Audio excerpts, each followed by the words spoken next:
Kembali lagi di Cahaya Hati Indonesia, Masya Allah. Masih bersama guru-guru kita yang dimuliakan Allah Subhanahu Wa Taala. Masih bersama Ustaz Subki dan Ustaz Solmed, Masya Allah. Dan kita masuk ke dalam tema adilah pada diri sendiri. Ini luas sebenarnya, adil kepada diri sendiri. Kalau kita sudah memenuhi hak diri kita, maka kita mudah mengerjakan kewajiban kita kepada orang lain. Namun kita akan mengkerucut kepada ini nih, Kiai.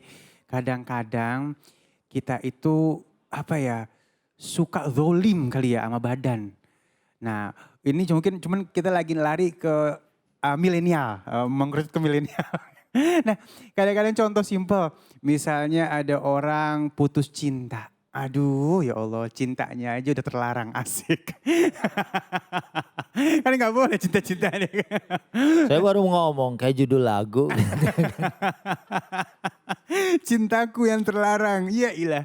Nah udah gitu putus cinta, tiba-tiba dia beset-beset. Gitu kan misalnya kan dia ngelukai dirinya sendiri. Dia kasih tahu, dia foto, cepret aku cinta padamu. Ini buktinya kan gitu umpamanya lah ya. Nah terus habis itu paling bahayanya sampai putus asa dan bunuh diri misalnya gara-gara si fulan gitu. Nah mohon ilmunya guru, ini yang salah di mananya sih? Apa dia kagak paham semua ini titipan dari Allah gitu, apa bagaimana guru? Fadal Kiai, waduh, yang tua dulu nih. Baik, pemirsa Cahaya Hati Indonesia yang dimuliakan Allah Subhanahu. Jadi memang kalau yang disebut tadi jelas banget udah. Zulmul abdi li nafsihi. Kezaliman hamba terhadap dirinya sendiri.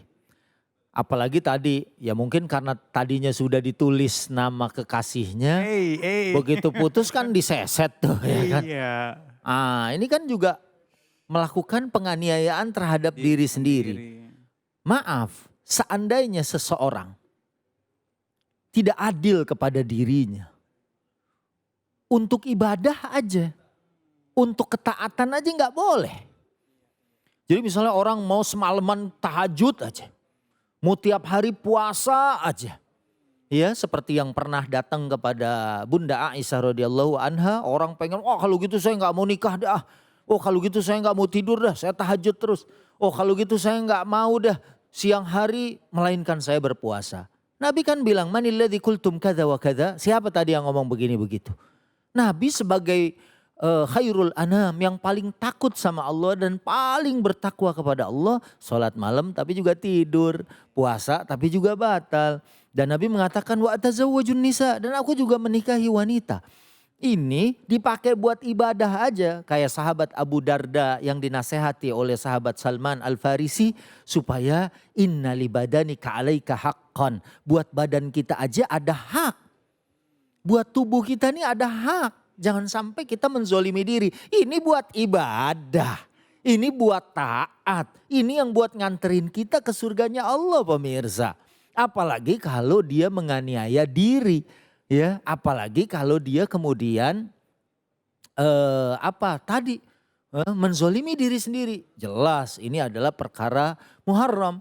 Perkara yang dilarang di dalam agama. Ya orang buat ibadah aja nggak diperkenankan berlebihan kayak gitu sampai nggak tidur, sampai nggak makan, ya. Sampai Abu Darda radhiyallahu anhu istrinya tuh udah nggak lagi dandan, nggak lagi nyisir kan gitu ya. Begitu ditanya Mas Salman, kenapa begitu? Tuh saudara kamu udah lagi nggak berhasrat dengan dunia. Itu aja termasuk kezoliman, apalagi kalau dia gunakan harinya bukan untuk ibadah. Apalagi misalnya dia menganiaya dirinya bukan dalam perkara taat. Ya kan? Apalagi kalau misalnya dia berjuang. Kan ada juga yang berjuang di jalan Allah untuk mendapatkan syahadah. Itu apakah dia nggak menganiaya diri? Misal dia berjuang akhirnya dia terkena. Ya ini beda. Karena pengorbanannya untuk Allah Subhanahu wa Ta'ala. Kalau ini pengorbanannya kepada makhluk. Yang kita dilarang untuk mencintai makhluk melebihi kecintaan kita kepada Allah Subhanahu wa Ta'ala. Pasti ini adalah orang-orang yang dianggap gak adil. Ya, ini termasuk yang zalim. Yang zulumatun yaumal qiyamah pemirsa. Pasti kezaliman itu akan menjadikan kegelapan pada hari kiamat. Nauzubillahi min dzalik. Hendaklah kita adil termasuk dalam ibadah. Apalagi menjaga tubuh kita, merawat nih di musim pandemi kayak gini kita lari. Kiai Solmed nih alhamdulillah Jakarta Bogor lari gitu kan. Hah? Ngariin mobil. Ya kan mungkin ya pagi apalah bergerak, makan makanan sehat itu justru adil terhadap badan kita. Mudah-mudahan kita semua sehat selamat. Amin, ya rabbal alamin. Nah, ada lagi nih guru yang bilang, habis ngeliat yang kagak bener, aneh ngeliat Al-Quran biar anak kagak zolim sama mata. Ada yang gitu. ada yang gitu kan. Habis aneh maksiat, aneh bawa diri aneh ke masjid biar badan aneh jadi bersih lagi. Ada yang gitu. Nah ini termasuk gak sih sama urusan kayak gini nih, maksudnya biar kita gak zolim. Sementara kita tahu bahwa ibadah ini akan menggugurkan dosa kan. Biar aneh, tangan aneh habis mukul orang nih, aneh banyak yang sedekah dah. Nah ini gimana nih guru, boleh gak begitu guru? Wa atbi'is sayyi'atal hasanata tamhuha. Ya itu memang satu kabar gembira ya buat kita semua yang Nabi tahu bahwa kita ini manusia gak lepas dari dosa. Baik dosa mata, dosa telinga, dosa hidung, mulut, tangan, kaki, hati, kemaluan dan lain sebagainya. Sehingga Nabi juga tidak ingin kita jatuh pada neraka yang begitu dahsyat siksaannya. Sehingga Nabi memberikan pesan bahwa setelah kita melakukan keburukan, melakukan kejelekan, kesalahan, maka hapus itu dengan kebaikan. Jadi kalau niatnya tadi, ya Allah ini mata tadi, habis zolim sama saya mata. boleh ngelihat ini, zolim nih mata saya, habis ngelihat perempuan yang Masya Allah begitu ya. Aduh, Ngaji. ini dosa ini saya kumpulkan dari mata, hari ini saya mau baca Quran lah. Hari ini saya mau baca hadis-hadis Nabi lah, hari ini saya mau melihat guru-guru Kiai Subki di YouTube lah. Supaya makasih udah dipromo. ya Subki kan, supaya adil kepada mata ini. Boleh-boleh saja karena itu memang yang diajarkan ya oleh agama ini, yang diajarkan oleh baginda Nabi SAW bahwa Nabi tahu bahwa kita manusia tidak akan pernah lepas dari dosa, tapi Nabi juga memberikan formulanya agar kita juga tidak terus-menerus bertahan dalam dosa dan kita tidak putus asa dalam dosa. Jadi keputusasaan itu Habib Ali bukan hanya dalam urusan cinta, Kiai, bukan cuma hanya urusan ekonomi ya Kiai, tapi dalam urusan dosa saja ada orang yang putus asa. Aduh dosa saya udah kebanyakan, saya begini, ya zina, ya mencuri, ya merampok, yang membunuh. Udahlah kalau udah terlanjur nyelem aja udah. Percuma saya bertaubat. Ini juga orang yang putus asa. Jadi tidak hanya putus asa dalam ekonomi, dalam cinta, tapi banyak orang juga putus asa ketika dia tenggelam dalam dosa. Nah, kalimat-kalimat indah yang disampaikan oleh Nabi, anjuran dari Nabi, ajaran dari Nabi, bahkan dari Allah Subhanahu wa taala, itu membuat kita supaya tidak putus asa dan kita tetap berlaku adil pada diri kita. Dosa, istighfar, itu obatnya. Masya Allah. Ngantuk, tidur, itu obatnya. Capek, istirahat, itu obatnya. Nah kurang lebih seperti itu Habib Ali. Iya Masya Allah, memang kadang-kadang ada yang bilang waktunya malam ya buat istirahat, siang buat aktivitas.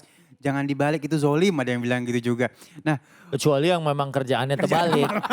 Iya, yang biasa tidur kayak ya. Satpam memang begitu. Iya, malah di Arab Saudi malam-malam malah aktif ya Masya Allah. Nah guru, ini kadang-kadang memang pada saat kita mulai zolim sama diri kita dan mulai tenggelam, biasanya pas iman kita lagi turun-turunnya. Lagi ngedropnya banget jauh dari jadi pemahaman agama. Nah mohon ilmunya nih guru. Jadi istilahnya, kadang-kadang orang kagak sadar kalau dia zolim sama dirinya. Gimana cara nyadarin orang, saya ini zolim sama diri saya gitu guru. Ini gimana sih guru barometernya? Ya tadi menyambung Kiai Solmed ya. Bahwa memang setan tuh suka tashkik, tadlil. Ya, suka bikin ragu. Suka menyesatkan. Kayak tadi udahlah sekaliannya tenggelam. Apalagi dia bisikin, ya lu mah namanya udah ada di neraka tuh ngapain ya kan. Kan begitu tuh. Padahal la taqnatu min rahmatillah. Jangan putus asa dari rahmat dan kasih sayang Allah Subhanahu wa taala. Dan menyikapi yang tadi, gimana tadi Habib? Jadi istilahnya kadang-kadang orang kagak paham gitu dia lagi zolim sama dirinya. Jadi gini, orang tuh kalau dia paham posisi dia, ya, orang kalau ngerti posisi sebetulnya itu bagus. Kalau tahu posisinya lagi naik, posisinya lagi turun. Sehingga dia tahu formulanya. Yang paling jelek itu orang gak paham posisinya. Iya. Kalau dia paham, saya ini nggak punya ilmu, maka saya belajar. Bagus. Saya ini lagi turun, saya harus ngejos, saya tingkatin nih amal ibadah. Bagus. Yang jelek itu yang nggak paham, ini emang agak susah. Nah inilah mudah-mudahan udah nonton Cahaya Hati Indonesia nih sehingga ternyata dengan tanda-tandanya saya ini justru benar-benar lagi ambruk nih gitu kan.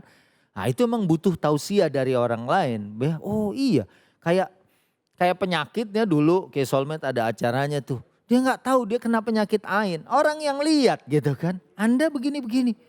Kalau dia sadar saya kayaknya kena penyakit nih gitu. Itu masih alhamdulillah sehingga dia mencari formula-formula untuk menyembuhkan dirinya. Tapi kalau ada orang yang nggak tahu ya butuh orang lain. Habib lihat begini, doain dia atau ajak dia ke majelis. Karena majelis ilmu itu untuk juga menghilangkan karat hati. Ya supaya mereka taklim, supaya dia mengenal Allah. Ya kalau dia mengenal Allah insya Allah dia akan kembali sehat hatinya. Masya Allah. Dan ini juga kan sebagai sarana tazkiyah, pembersihan hati, pembersihan jiwa insya Allah dia siap lagi untuk menjalankan aturan agama Allah Subhanahu wa Ta'ala. Masya Allah, Masya Allah, Masya Allah ya. Jasmani ruhani kita sehat insya Allah. Jangan zolim sama jasmani dan rohani kita ya. Baik, sekarang semangat yuk. Karena sesaat lagi kita masuk ke dalam segmen khusus ngaji yuk bersama Ustaz Syam. Tetap bersama kami di Cahaya Hati Indonesia.